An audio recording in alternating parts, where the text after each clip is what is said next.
America থেকে রাজনীতিবিদ, রাজনীতি বিশ্লেষক এবং কয়েকবার উনি নির্বাচনও করেছেন। আমি আজকে সর্বপ্রথমে ইলিয়াস আলীর বিষয়ে ওনার অভিমত পেশ করার অনুরোধ করছি। রিতা রহমান। ভারত সব সময় আমাদের জন্য একটা বাধা তৈরি করছে। ভারত তো কখনো আমাদের বন্ধু হিসেবে আসেনি। স্বাধীনতা যুদ্ধে তারা একটা অবস্থান নিয়েছিল, সেখানে অনেক ঘটনা আছে যেটা আমাদের বোঝবার, অনুধাবন করবার ব্যাপার আছে, কিন্তু সেটা নিয়ে আমরা অনেকেই আলাপ আলোচনা করি না। তো এইসব অন্যায়ের বিরুদ্ধে যারা রুখে দাঁড়িয়েছে তাদেরই কিন্তু তারা টার্গেট করেছে এবং হত্যা করেছে। এই যে গুপ্ত হত্যাগুলো, যে ইলিয়াস আলীর মতন একজনকে আমরা হারিয়েছি, যিনি আমাদের আজকে যে রাজনৈতিক সংকট আছে যেখানে তিনি অনেক অবদান রাখতে পারতেন। আপা, এই হারানোর কথা যেহেতু আসছে, ইলিয়াস আলীর পর আমরা দেখছি ব্রিগেডিয়ার আমান আজমি, অধ্যাপক গোলাম আজম সাহেবের সুযোগ্য সেনাবাহিনীর একজন চৌকস অফিসার। আরেকজন হলেন ব্যারিস্টার আরমান, মীর কাসেম আলী সাহেবের ছেলে, ছোট ছোট তার দুইটা ছোট বাচ্চা, তার ওয়াইফ ভেরি ইয়াং, এখনো অপেক্ষা করছে। আপনি এই দুইটা পরিবার সহ বিশেষ করে এই তিনজন টপ লেভেলের বিএনপি জামাত পরিবারের লোক নিখোঁজের ভিতরে আপনি একটু কি ফিল করেন? একটু যদি আপনার মনের মধ্যে কি কাজ করে, যদি একটু আমাদের দর্শকদের উদ্দেশ্যে একটু খোলামেলা বলেন। খুব কষ্ট হয় ভাবতে যে আমাদের দেশে কোনো সুষ্ঠু বিচার নাই। আমাদের দেশে একটা ব্যক্তি বা একটা গোষ্ঠী বা সরকার যা ইচ্ছা তাই করতে পারে এবং এটা করে তারা মানে ছাড় পেয়ে যায়। They can get away with anything they want to do. যত অন্যায় করুক না কেন, এটার কোনো বিচার আমরা পাবার কোনো রাস্তা নাই। আমাদের সবগুলো পথ আমাদের জন্য বন্ধ করে দিয়েছে। তো এখন কথা হচ্ছে যে আমাদের যে বীর যারা ছিল, দেশপ্রেমিক, তাদের আমরা হারিয়েছি একজন একজন করে। এখন নানান ছুতায় এখানে কিন্তু একটা অর্থনীতি বিশেষভাবে কাজ করেছিল, আমরা সবাই জানি, যার জন্যে আমরা এই যে জামাতের লোকজনকে, বিশেষ করে ইসলামিক ব্যাংকের যিনি উনি ছিলেন, তার ছেলে যার কথা আপনি বললেন, মীর কাসেম আলীর ছেলে, ইসলামী ব্যাংকের প্রতিষ্ঠাতা অন্যতম।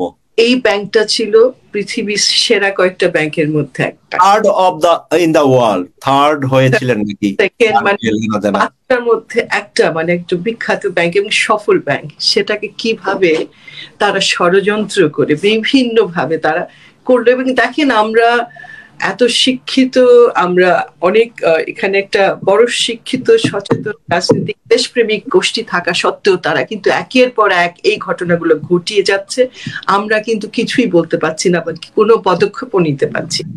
এখানে আমাদের কিন্তু নিজেদের একটু আত্মসমালোচনা করারও প্রয়োজন আছে যে কেন, যেখানে বাংলাদেশের আপামর মানে সংখ্যাগরিষ্ঠ মানুষ যেখানে এটার বিপক্ষে, সেখানে একটা সরকার অল্প কিছু সমর্থন নিয়ে এবং বিদেশিদের মানে কি বলবো, পৃষ্ঠপোষকতায় তারা একটার পর একটা এরকম ঘটনা ঘটিয়ে যাচ্ছে, আমাদের দেশপ্রেমিকদের হত্যা করছে।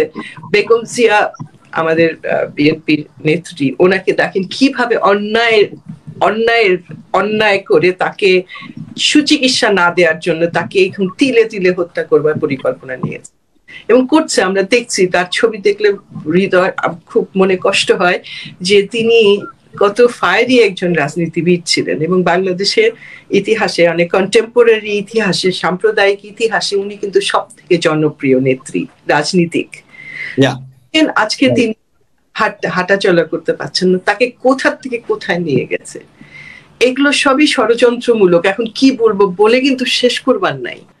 এই সরকার প্রত্যেকটা প্রতিষ্ঠানকে তাদের এজেন্ডা অনুযায়ী পলিটিসাইজ করেছে, রাজনীতিকরণ করেছে, এমন করেছে মানে একদম কোর ভেতরের থেকে তারা এই রাজনীতিকরণ গুলো করেছে এবং তাদের একটা কিন্তু এজেন্ডা আছে।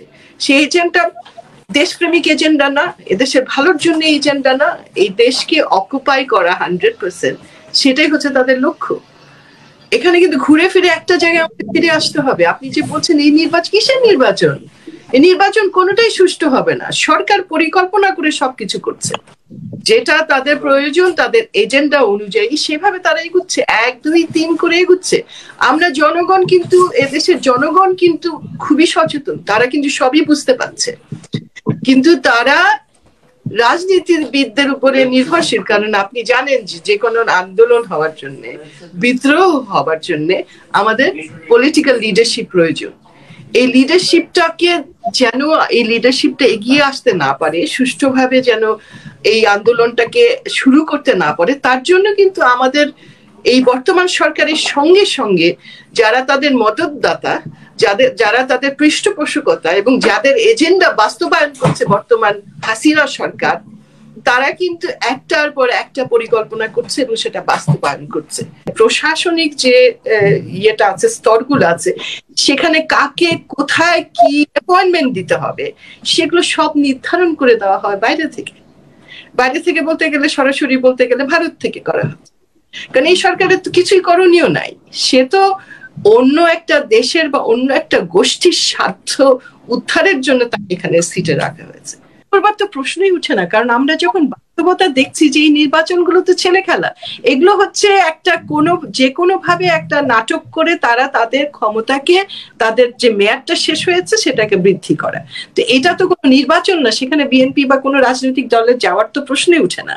তো এখানে যেটা করতে হবে সেটা হচ্ছে আন্দোলন করতে হবে। এই যে এই অবিচার, এই অন্যায়ের বিরুদ্ধে রুখে দাঁড়িয়ে এটা আন্দোলন করতে হবে এবং এই সরকারের অপসারণের আন্দোলন করতে হবে। আর এখন যে ভারতীয় পণ্য বর্জনের যে আন্দোলন, এটাই কিন্তু মূল সূত্রপাত। এটার থেকে আন্দোলনটা অনেক বড় হবার কথা। সাংঘাতিক ষড়যন্ত্র এবং এটা দীর্ঘমেয়াদী একটা ষড়যন্ত্রকে বাস্তবায়ন করেছে বাংলাদেশে। এখনই যদি আমরা উঠে না দাঁড়াই, এটাকে যদি আমরা প্রতিহত এখনই না করি, তাহলে কিন্তু it may be too late for us. সেজন্য আমাদের সবাইকে জেগে উঠতে হবে।